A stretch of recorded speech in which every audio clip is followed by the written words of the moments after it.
So, how did the feeling of duty play with your purpose of what you had accomplished? I mean, was it a personal code of conduct or the duty of to the whole? I mean, it seemed like, from what I had understood, that when the war was over, that your perception of you was the hero, the icon, the representation of the achievement of freedom, and they wanted to make you king, and you said no. Can you explain why? Because we have experienced what happens when one man, one person, is in control of another. Power corrupts. It always has. It always will. Mm-hmm. And you must be aware of what that can do when held for too long. So, no, I didn't turn them down. I said, we will not have a king. And many of my other associates agreed with me. We've talked about this beforehand. And I would have been very shifty to accept when we've already agreed not to. Right. What was the feeling you felt once it was very clear that the war was over, that Britain said, okay, you are now independent? How did you feel when that happened, when you were able to? I know that you went home, you said goodbye to your generals and lieutenants and all, your men, and you went home. How did that make you feel? What everything that you had striven for came true? Yes, it was a great feat and accomplishment, but I had a foreboding sense that this was not over. And it was true.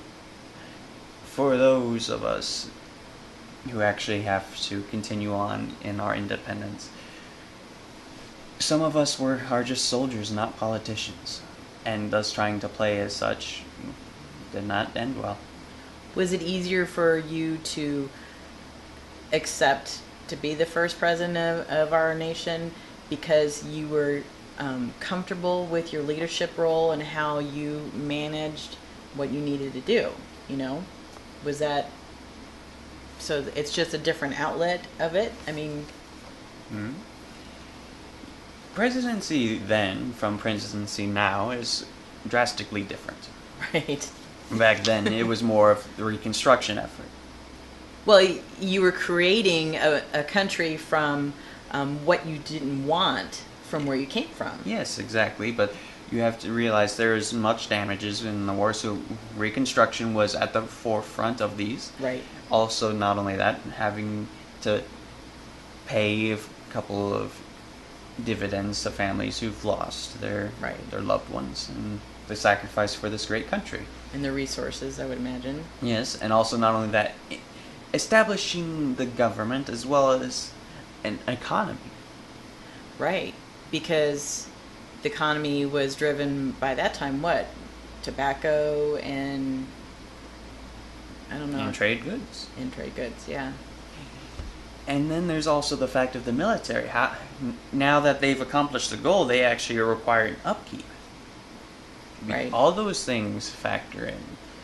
And it is an interesting way of explaining that it is one big gumball stew at the time. A logistic nightmare.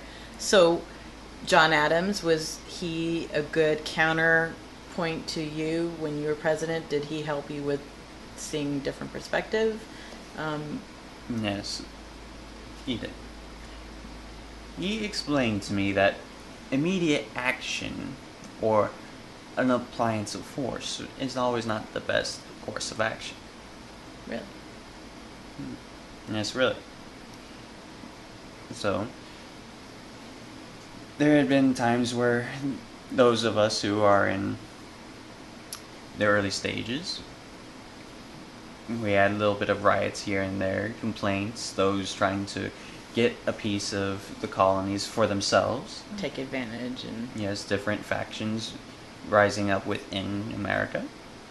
wow. So And it immediately I wished to quell them, but Adams, of course, said not to deal with them in force. because what was his reasoning? Because then you would have enacted what the enemy you just defeated would have done. Right? In a sense, yes. But also another thing, too, is that he didn't wish to start a civil war. Right. So, of course, there were some who weren't happy because we had to ration out supplies and goods accordingly. And then there was also the traders who came from across the seas that actually disrupted this a bit. Right. Those looking for the land of opportunity, of course. And then there was those who fought in the war effort that did not wish to help in Reconstruction. Wow. So therefore, you can imagine there's a whole bunch of things. So you had two terms. How tough was it, I mean, to create this role from scratch? You know, was there anyone that influenced your thinking on how a leader of a country that just has been born to behave, to, you know, make the operational plan, so to speak? Did you have an influence to help you with that? Well, I was never alone in my thought process, now was I? Right. Well, maybe books or someone else that you were aware of, or has historical figure or something. You know, so everyone has an influence on their life. You know, a mentor, so to speak. Indeed. You see, the reason why the presidency was better than a king is because not only does he not have all the power to act upon, but he also has a bunch of people around him who can help him make more tailored decisions than he himself could have originally thought of. So it's, you have a problem, this person might view it this way, this person might view it from this way, and you can kind of all circle it and come up with a solution to fit. Mm-hmm. From, instead of just saying, okay, you solve that problem, you solve that problem, and you know, you would have Indeed. chaos. And there was not much that can be done when we're divided against each other as we are now today. Well, that's one of the things that they call you is the unifying man. We may be different in beliefs or even in how we accomplish our goals, but we agree on one thing if we are here in this room, that we believe that we should be a great country, so therefore we unite despite our differences for the betterment of the United States of America. And that is what everyone has forgotten in today's world. Yeah. There's been many things that were said, but one of the chief among them, from a personal friend, I might not like what you say, but I will die for your right to say so. Wow. That is the mentality of true America. And if you can't say that in today's America, then where did we go wrong?